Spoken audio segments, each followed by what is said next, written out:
Mars orbiter mission Bharat का पहला मंगल अभियान था। यह भारत की प्रथम ग्रहों के बीच का मिशन था। यह भारतीय अंतरिक्ष अनुसंधान संगठन की एक महत्वाकांक्षी अंतरिक्ष परियोजना था। तो आज के एपिसोड में हम मिशन मॉम के बारे में चर्चा करेंगे। तो चलिए बिना किसी देरी के वीडियो की करते हैं शुरुआत। इस परियोजना के अंतर्गत 5 नवंबर 2013 को 2:38 पर मंगल ग्रह की परिक्रमा करने हेतु छोड़ा गया एक उपग्रह आंध्र प्रदेश के श्रीहरिकोटा स्थित सतीश धवन अंतरिक्ष केंद्र से ध्रुवीय उपग्रह प्रक्षेपण यान PSLV C-25 के द्वारा सफलतापूर्वक छोड़ा गया। इसके साथ ही भारत भी अब उन देशों में शामिल हो गया है जिन्होंने मंगल पर अपने यान भेजे हैं। वैसे अब तक मंगल को जाने के लिए शुरू किए गए 2/3 अभियान असफल भी रहे हैं, परंतु 24 सितंबर 2014 को मंगल पर पहुंचने के साथ ही भारत विश्व में अपने प्रथम प्रयास में ही सफल होने वाला पहला देश तथा सोवियत रूस, नासा और यूरोपीय अंतरिक्ष एजेंसी के बाद दुनिया का चौथा देश बन गया है। इसके अतिरिक्त यह मंगल पर भेजा गया सबसे सस्ता मिशन भी है। भारत एशिया का भी ऐसा करने वाला प्रथम देश बन चुका है, क्योंकि इससे पहले चीन और जापान अपने मंगल अभियान में असफल रहे।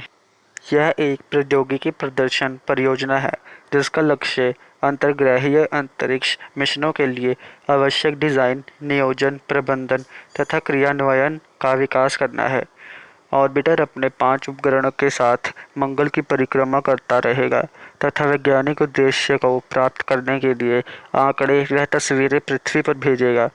अंतरिक्ष यान पर वर्तमान में इसरो टेलीमेट्री, ट्रैकिंग और कमांड नेटवर्क बेंगलौर के अंतरिक्ष यान नियंत्रण केंद्र से भारतीय डीप स्पेस नेटवर्क एंटीना की सहायता से नज़र रखी जा रही मंगलयान मिशन की लागत 450 करोड़ रुपए आई थी। अंतरिक्ष एजेंसी ने 28 अक्टूबर 2013 लॉन्च की योजना बनाई, लेकिन प्रशांत महासागर में खराब मौसम के कारण इसरो के अंतरिक्ष यान ट्रैकिंग जहाज़ों को पहुंचने में देरी हुई, जिससे अभियान को 5 नवंबर 2013 तक स्थगित कर दिया गया था। ईंधन की बचत के लिए होहमान स्थानांतरण कक्षा में लॉन्च के अवसर हर 26 महीने घटित होते हैं। इस मामले में यह 2013, 2016 और 2018 में लॉन्च विंडोज है। PSLV एक्सेल लॉन्च C-25 वाहन को छोड़ने का कार्य 5 अगस्त 2013 को शुरू हुआ। मंगलयान को वाहन के साथ जोड़ने के लिए 2 अक्टूबर 2013 को श्रीहरिकोटा भेज दिया गया। उपग्रह के विकास को तेजी से रिकॉर्ड 15 महीने में पूरा किया गया। अमेरिका की संघीय सरकार के बंद के बावजूद नासा ने 5 अक्टूबर 2013 को मिशन के लिए संचार और नेविगेशन समर्थन प्राप्त करने की पुष्टि की। 30 सितंबर 2014 को एक बैठक के दौरान नासा और इसरो के अधिकारियों ने मंगल ग्रह के भविष्य के संयुक्त मिशन के लिए मार्ग स्थापित करने के लिए एक समझौते पर हस्ताक्षर किए तथा दोनों देशों ने मंगलयान और मेवन अंतरिक्ष यानों के आंकड़े को साझा करने का फैसला किया। इस मिशन की लागत 450 करोड़ रुपए, करीब 6 करोड़ 90 लाख डॉलर है। यह नासा के पहले मंगल मिशन का 10वां और चीन जापान के नाकाम मंगल अभियानों का 1/4 भर है। यह सबसे छोटे रॉकेट PSLV के जरिए संपन्न हुआ। मंगलयान के साथ 5 प्रयोगात्मक उपकरण भेजे गए हैं जिनका कुल भार 24 किलोग्राम है। मीथेन सेंसर, यह मंगल के वातावरण में मीथेन गैस की मात्रा को मापेगा तथा इसके स्रोतों का मानचित्र बनाएगा। मीथेन गैस की मौजूदगी से जीवन की संभावनाओं का अनुमान लगाया जाता है।